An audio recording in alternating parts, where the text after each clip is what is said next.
2025 আজি গুণোৎসৱ 2025 শুভাৰম্ভ চাৰিলি উচ্চতৰ বহুমুখী বিদ্যালয়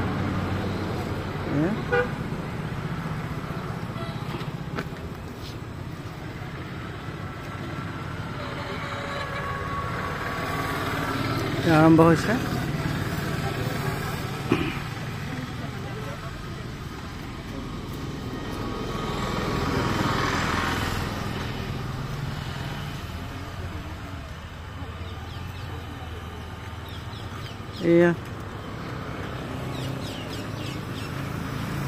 এয়া গুণোৎসৱ আৰম্ভ হৈছে 2025 এয়া আমাৰ এক্সটাৰ্নেল ইভালুৱেটৰ আহি আছে। আপোনালোকক এই গুণোৎসৱবিলাক ভালকৈ চাওক।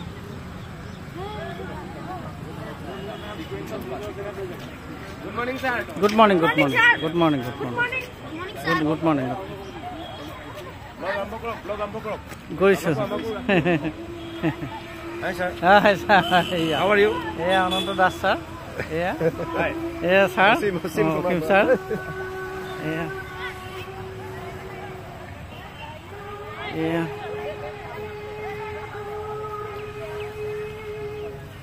এয়া গুণোৎসৱ আৰম্ভ হৈছে আৰু এয়া প্ৰাৰ্থনা সভা।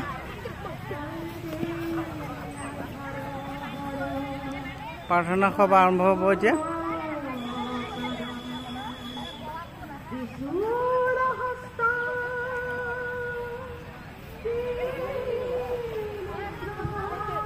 এয়া BEdৰ ছাত্ৰীসকল, এয়া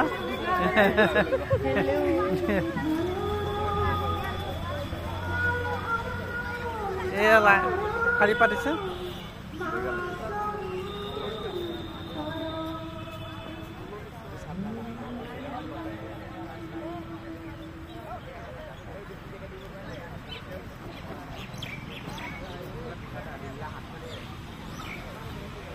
গুণোৎসৱ 2025 আৰম্ভ হৈছে।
Ini, Sari, Uluda,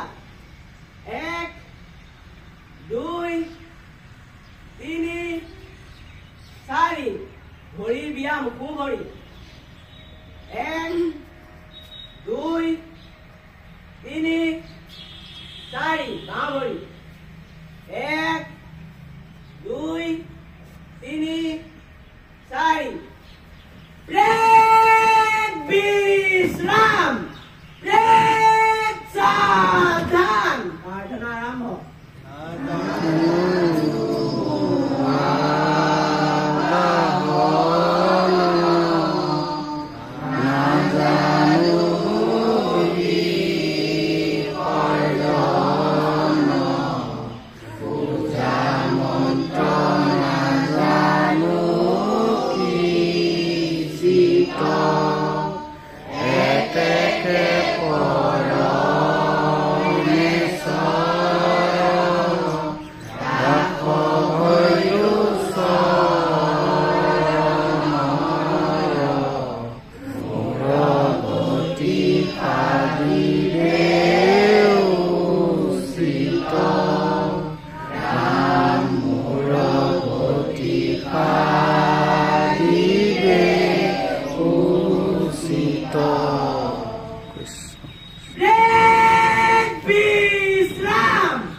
সুপ্ৰভাত সকলোকে আজিৰ দিনটো শুভকামনা জনাই আজিৰ দিনটোৰ তাৎপৰ্য আগবঢ়াইছো মই শ্ৰী হৃদয় দাসে।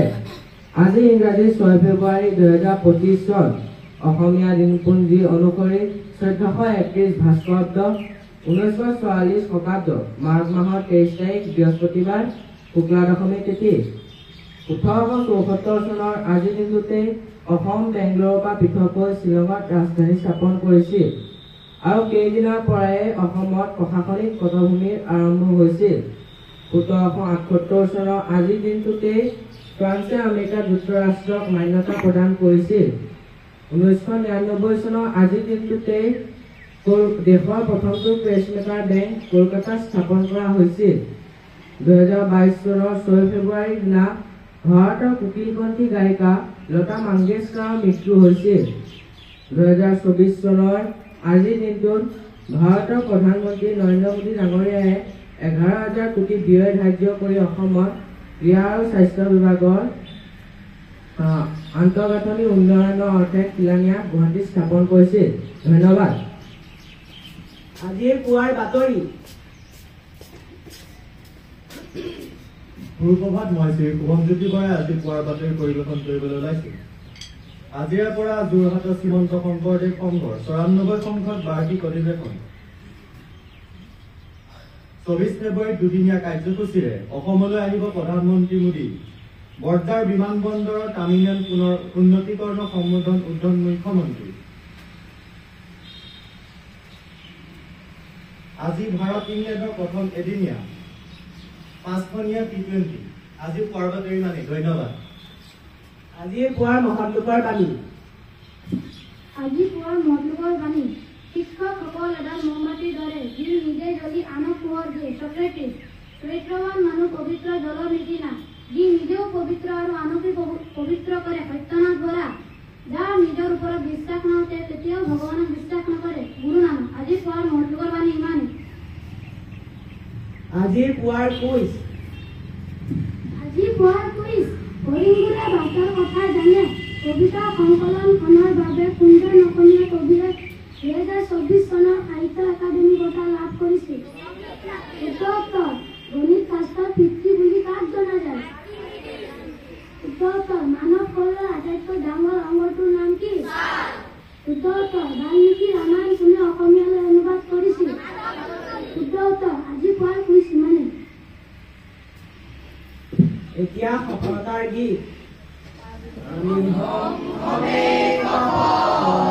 আমি হম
এতিয়া আছে কবিতা আবৃত্তি।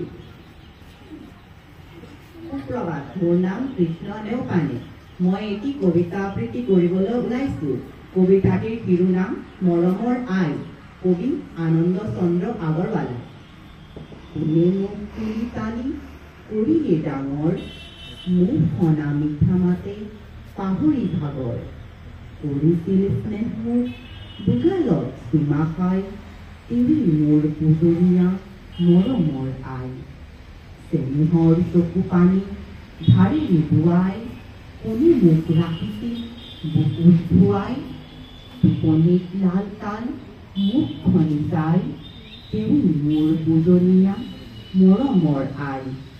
কান্দিছিলো যেনে নৰিয়াত দুখ পাই, একে ফিৰে কোনে মোৰ মুখলৈ চাই। মৰু বুলি কান্দিছিল কাৰি হুমনীয়া, এৰি মোৰ পুজনীয়া মৰমৰ আই। মোৰ প্ৰতি এনে যাৰ মৰম অসীম, কেনেকৈ কিজনা মই পাহৰিম। চেনেহ ভকতি মোৰ বাৰু সদায়, তদু চৰণত হেৰা মৰমৰ আই। ধন্যবাদ। এতিয়া আছে বক্তৃতা। Good morning everyone, I am Rupam Sunar from class 6B section. Today I am standing here to deliver a short speech on Assam. The name of our state is Assam. It is situated in the northeastern part of India. It is famous for tea and 100 rhino. It is also famous for silk production. Holong is the statue of Assam. Bihu is the most important festival of Assam. The old name of Assam is Kamrup. Guwahati is the largest city and Dispur is the capital of Assam. We love our state Assam a lot. Thank you. এতিয়া বাহিৰবাদন। সুপ্ৰভাত, মোৰ নাম জুমন দাস। মই বাহিৰ পৰিৱেশন কৰিবলৈ ওলাইছোঁ।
এতিয়া আছে সংকল্প আমি সংকল্প লওঁ এইখন আমাৰ বিদ্যালয় বিদ্যালয়খন আমাৰ আপোন আমি সদায় বিদ্যালয়লৈ আহিম বিদ্যালয়ৰ নীতি নিয়ম মানি চলিম আমি পিতৃ মাতৃ শিক্ষাগুৰু আৰু জ্যেষ্ঠজনক সন্মান জনাম আমি দেশৰ সুনাগৰিক হ'ম আমি সংকল্প ললো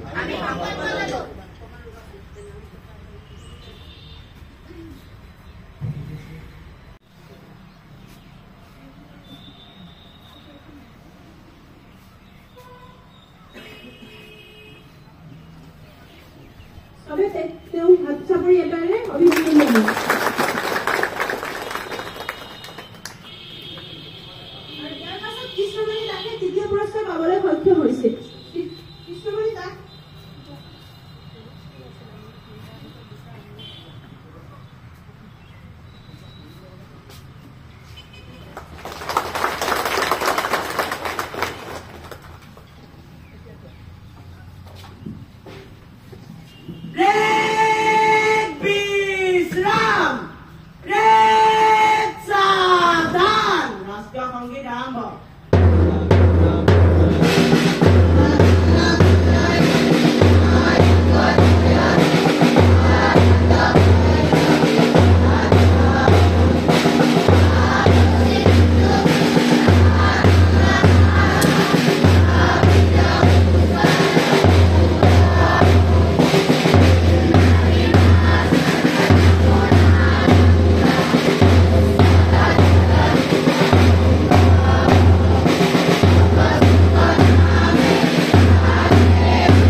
উত্তৰণৰ উৎসৱ এয়া শিক্ষণৰ উত্তৰণৰ উৎসৱ পাহাৰ ভৈয়ামতেকে উষা জিলিকে দুয়োটি লুইতৰ পাৰ পাহাৰ ভৈয়ামতেকে উষা জিলিকে লুইতৰ দুয়োটি পাৰ গুণোৎসৱ আমাৰ Good morning, good morning, good morning, good morning, good morning, good morning, good morning, good morning, good morning, good morning, good morning, good morning, good morning,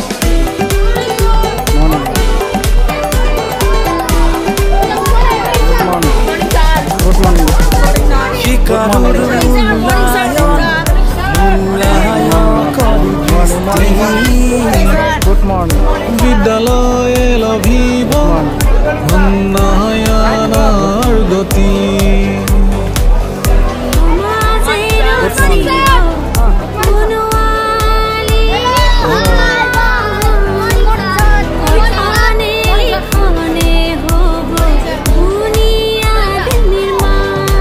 আজি শৈলচূত্ৰ মহাবিদ্যালয়ত পাৰ্শ্বিক পত্ৰিকা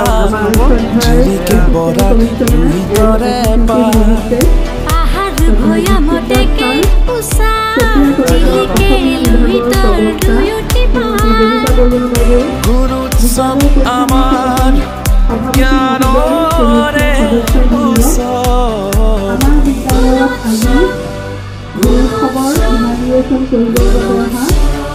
লক্ষীধৰ বিদ্যালয়ৰ শিক্ষক শিক্ষয়িত্ৰীসকল আমাৰ বিদ্যালয়ৰ মোৰ শ্ৰদ্ধা আৰু মৰমৰ শিক্ষক শিক্ষয়িত্ৰীসকল আৰু মোৰ অতি মৰমৰ ছাত্ৰসকল লগতে মাতৃ গোটৰ সদস্যবৃন্দ, আপোনালোক সকলোকে পুনৰ এবাৰ আমাৰ আজিৰ দিনটোৰ বাবে আদৰণি জনাইছোঁ।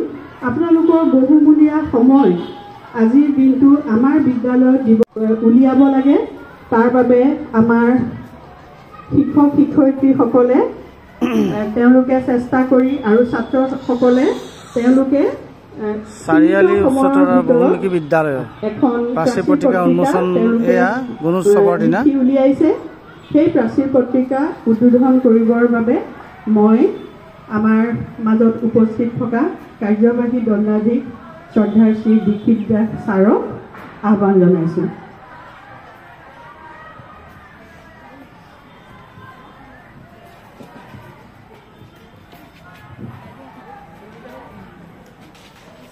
No.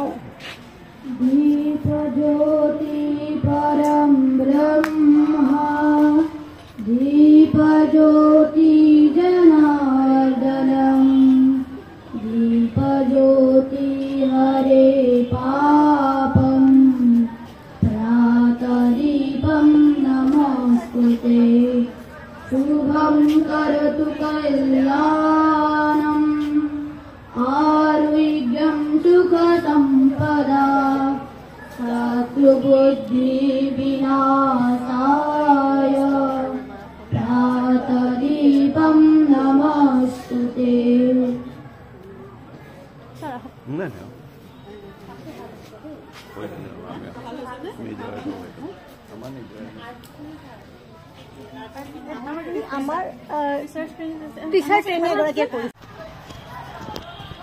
চাৰিআলি উচ্চতৰ আৰু বহুমুখী বিদ্যালয় প্ৰকাণ্ড খেলপথাৰ আৰু প্ৰকাণ্ড চৌহদ, আৰু ইয়াতে আজি গুণোৎসৱ আৰম্ভ হৈছে। আৰু এই গুণোৎসৱৰ বাবে আজি এতিয়া আৰম্ভ হৈছে আৰু ছাত্ৰসকলে নিজৰ নিজৰ ক্লাছলৈ যাবলৈ আৰম্ভ কৰিছে। এয়া অতি ধুনীয়া প্ৰকাণ্ড চৌহদ। এয়া গুণোৎসৱৰ এটা পৰ্যায়। লাইব্ৰেৰী চাইছে চাৰিআলি উচ্চতৰ বহুমুখী বিদ্যালয়ৰ। এয়া হয়, এয়া লাইব্ৰেৰী চাইছে। এয়া লাইব্ৰেৰী পৰিভ্ৰমণ কৰিছে। হয় হয় মানে ফটোবিলাক সদায় জিঅ'টেকত হ'ব লাগে। এইটো আপোনালোকে এই বছৰৰ পৰা তেনেকৈ কৰিব। এতিয়া আজি গুণোৎসৱৰ এই ফটোখিনি জিঅ'টেকত লৈ থকচোন, মানে সেইখিনি নাম আৰু ঠাই আৰু তাৰিখটো ওলাই থাকিব। মোৰ ইউটিউব চেনেল এটা আছে, মই প্ৰত্যেক বছৰে দি থাকো। হয়, জিঅ'টেকত গোটেই ফটোখিনি থাকি গ'লে সত্যতাটো তাতে থাকি যায়, আৰু সেইটো মানে প্লেচ আৰু ডেটটো ওলাই থাকে। মোৰ মাৰ ঘৰ চতিয়াত, বিয়া হৈছে নগাঁও। চতিয়া কোন গাঁও? মই ৰহদৰ গাঁও, হাজাৰমুখা এনেকৈ সোমাইছোঁ। আমাৰ আচল ঘৰ নগবা চুক।